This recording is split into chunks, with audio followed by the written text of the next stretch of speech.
एक के बाद दो, दो के बाद चार, चार के बाद 6 करके ट्रिपल एच के इस परिवार को 1 लाख से भी ज्यादा सदस्यों से भर दिया है। हो जाए, अभी मेरे को सुनने में आया है कि चाहते हैं कि 10 लाख से भी ज्यादा हो जाए और आपके इसी तरह से एफर्ट्स होते रहे तो इस परिवार के लिए हमें लगता है नेक्स्ट ईयर से तालकटोरा की जगह कहीं ओपन प्रगति मैदान में हमें ये नेशनल कन्वेंशन करना पड़ेगा ऑर्गेनाइज।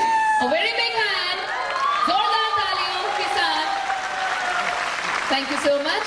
और मैं जानती हूँ कि आप सभी सुनना चाहेंगे मिस्टर ग्रेवाल से 2 शब्द। थैंक यू दोस्तों, सभी को मेरा नमस्कार। क्या बात है, आर्थिक क्रांति के रचयिता अपने ऑनरेबल डायरेक्टर्स और एक्सीलेंट पार्टनर और सारे के सारे आर्थिक क्रांति के योद्धाओं को मेरा नमस्कार। क्या बात है, बहुत जोश है दोस्तों। मेरा नाम नरसिंह ग्रेवाल और जो कुछ भी हूं वो इस अपॉर्चुनिटी की वजह से हूं, वो है सिक्योर लाइफ। क्योंकि सिक्योर लाइफ में आने से पहले मैं आपको बताना चाहूंगा, मैं एक साधारण सा क्लर्क था और मुझे ये अपॉर्चुनिटी मिली और अपॉर्चुनिटी मिलने के बाद इसमें चलना शुरू किया। तो जैसे ही चलना शुरुआत किया तो मेरा उंगली पकड़ लिया सिस्टम ने। अगर सिस्टम मेरे साथ नहीं होता और ऐसी अपॉर्चुनिटी मेरे पास में नहीं मिलती या मुझे नहीं मिलती तो मैं कुछ नहीं था, मैं बिल्कुल जीरो था। कैसे सिस्टम ने मुझे उंगली पकड़ के आगे लेके गया, मैं इसका एक छोटा सा वाक्य बताना चाहूंगा कि जैसे मैंने ज्वाइन किया था, ज्वाइन करते ही मैं एक दिन बैंक में ड्राफ्ट बनाने के गया और बैंक वाले साहब जो ग्रेजुएट थे, पढ़े लिखे थे, उन्होंने एक फ्री की सलाह दे दी। क्या सलाह दे दी कि आप तो खुद तो कर रहे हो, दूसरे को क्यों फंसा रहे हो। अब मैंने उसी टाइम बाहर निकला, मैं बाहर निकला और निकलते ही मैंने अपने अपलाइन से फोन मिलाया कि सर मुझे बैंक वाले साहब ऐसे ऐसे सलाह दे रहे हैं, कहीं उनकी बात सच्ची तो नहीं है। तो ओम प्रकाश जी ने एक ही बात बोली, हमारे अपलाइन ने एक ही बात बोली कि कांग्रेचुलेशन ग्रेवाल जी, आपको भी लोग ऐसे आपकी टांग खींच रहे हैं, आपको फ्री की सलाह दे रहे हैं, कांग्रेचुलेशन, आप डायमंड बनने वाले हैं। Thank you, thank you. लेकिन दोस्तों उस दिन ये बात मेरे को नहीं पची। मैंने सोचा लोग टांग खींचेंगे तो मैं डायमंड कैसे बनूंगा, ये तो उल्टी बात बोल रहे हैं। लेकिन फिर भी सर को मैंने बोला, सर आप सही बताएं, मुझे सही गाइड करें। सर ने एक ही बात बोला दोस्त आप ये बताओ बैंक वाले साहब कितने रुपए सैलरी ले रहे होंगे। मैंने बोला सर 10-12 हजार रुपए। और बोला जो हमारे सफल डायमंड है, जो हमारे आदर्श है, वो कितना ले रहे होंगे। मैं बोला सर 10-12 लाख रुपए। तो बोला दोस्त अभी फैसला आपने करना है, अगर आप 10-12 हजार वाले की बात मानोगे तो 1000 वाला बन जाओगे और लाखों वाले की बात मानोगे तो लाखों वाला बन जाओगे। फैसला आपका है।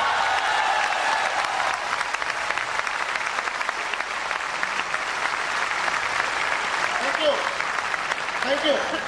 दोस्तों मैंने भी सोचा कि 1000 वाले की बात मानूंगा तो 1000 वाला बनूंगा और लाख वाले की बात मानूंगा तो लाख वाला बनूंगा। क्यों ना लाख वाले की बात मानना चाहिए, माननी चाहिए, ये सुन लो। और दोस्तों दूसरी बात मैं बताना चाहूंगा, ये डायमंडशिप या मरकरी या जो भी रिकॉग्निशन मिलती है सिस्टम में, कोई भी रिकॉग्निशन एबिलिटी के आधार पर नहीं और डिसीजन की वजह से मिलती है, डिसीजन की वजह से मिलती है। हमने प्लान देखा, सिस्टम में ज्वाइन करने के लिए सोचा, उसमें योग्यता चाहिए थी या निर्णय चाहिए था। जब मैंने इसमें ज्वाइन कर लिया और एक बार अपने डाउट क्लियर कर लिए, उसके बाद लोगों को प्लान दिखाने के लिए मेरा सवाल है, प्लान दिखाया तो हमको रिजल्ट आने शुरू हुए। लेकिन प्लान दिखाने के लिए आपको निर्णय की जरूरत है या योग्यता की जरूरत है? निर्णय। और दोस्तों इस सिस्टम में आगे बढ़ने के लिए, क्योंकि लोग कैसी कैसी बातें करते हैं, उस टाइम पे आपको नंबर होना है। क्योंकि इस सिस्टम में हमारे जो आदर्श है वो अच्छी तरह से सिखाते हैं कि हमको नम्रता के साथ आगे बढ़ना है, दूसरों की मदद करना है। तो नंबर होने के लिए और दूसरों की मदद करने के लिए हमारे को निर्णय की जरूरत है या योग्यता की जरूरत है? निर्णय की जरूरत है। तो कहने का मतलब एक ही है कि यहाँ पे जो सफलता मिलती है वो आपके निर्णयों की वजह से मिलेगी। अगर आज आपने निर्णय ले लिया तो मैं मुबारकबाद देना चाहूंगा, आप सारे के सारे यहाँ पे एज ए मरकरी रिकॉग्नाइज होने वाले हैं। मुबारक हो।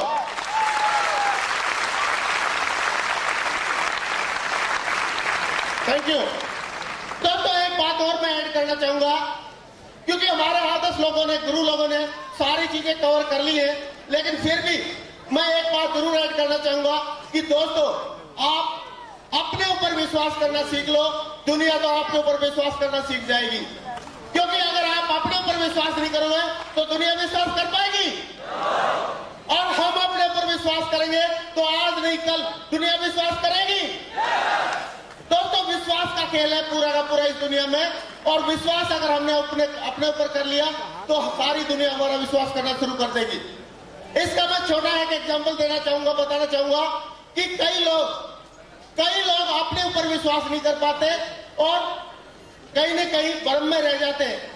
इसका एग्जांपल यह है कि एक बंदे को क्या हुआ, उसको मुर्गी से डर लगने लगा। एक लड़का था 18-20 साल का, उसको मुर्गी से डर लगने लगा। तो उसको डॉक्टर के पास लेके गए। उनके पिताजी डॉक्टर ने समझाया, देखो बेटे, ये मुर्गी का दाना है। बोला मुर्गी इससे बड़ी है? हाँ बड़ी है। मुर्गी इसको खा सकती है? बोला खा सकती है। आप मुर्गी से बड़े हैं? आप बड़े हैं। मुर्गी आपको खा सकती है? बोला नहीं। आप मुर्गी को खा सकते हैं? बोला हाँ खा सकता हूं। तो उसने सोचा, बोला ठीक हो गया, उनको लेके जाओ। जैसे ही वो बंदा बाहर निकलते ही उसको फिर एक मुर्गी दिखाई दी, और दिखाई देते ही उसके माथे पे पसीना आ गया, चेहरा पीला पड़ गया, और वापिस डॉक्टर साहब के चेयर के नीचे घुस गया। उन्हें डॉक्टर साहब ने सोचा बंदे को फिर ठीक करना पड़ेगा, फिर समझाता हूं उनको। फिर दोबारा पूछा, बोला बच्चे देख, ये मुर्गी का दाना है? बोला हाँ दाना है। ये मुर्गी इससे बड़ी है? हाँ बड़ी है। मुर्गी इसको खा सकती है? खा सकती है। आप मुर्गी से बड़े हैं? आप मुर्गी से बड़ा हूं। बोला आप मुर्गी को खा सकते हैं? बोला हाँ खा सकते हैं। बोला मुर्गी आपको खा सकती है? बोला नहीं खा सकती। तो बोला ठीक है, आप मेरे को एक बात बताओ, जब आपको समझ में आ गई कि आप मुर्गी से बड़े हैं, मुर्गी आपको नहीं खा सकती, आप मुर्गी को खा सकते हैं, तो आपको डर किस बात का? बाहर जाते आप डरते किसको, क्यों हो? तो बंदे ने एक ही सवाल पूछा, बंदे को पूछा कि आप डरते क्यों हो? तो बंदे ने एक ही बात बोला कि साहब मैं तो समझ गया, और मैं पूरा 100% आपके लॉजिक पे विश्वास करता हूं, लेकिन जैसे ही मैं बाहर निकलूंगा और मुर्गी अगर मिल गई तो मुर्गी को कौन समझाएगा?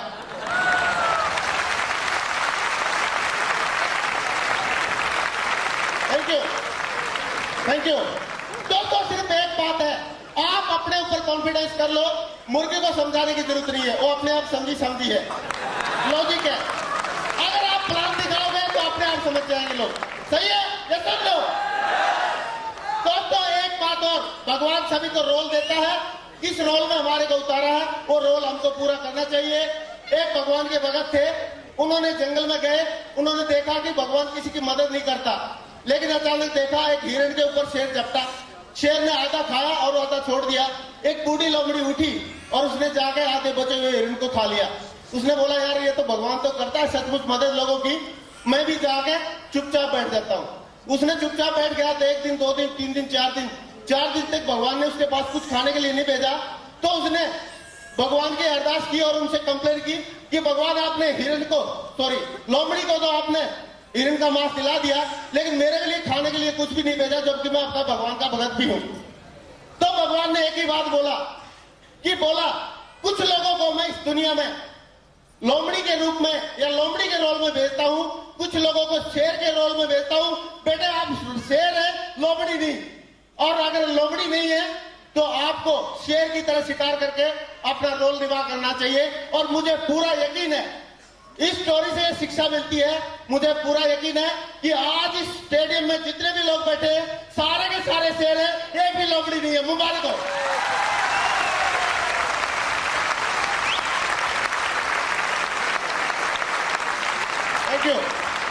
Thank you. दोस्तों, जो भी कुछ है इस सिस्टम का है, जो भी कुछ है, जो रिकॉग्निशन मुझे मिली वो सारी अपॉर्चुनिटी की वजह से मिली, इन इतने अच्छे प्रोडक्ट की वजह से मिली। मैं इसलिए तहे दिल से हमारे क्लाइंट, हमारे डायरेक्टर्स और सारे की सारी टीम और सारे के सारे लोगों का जो आज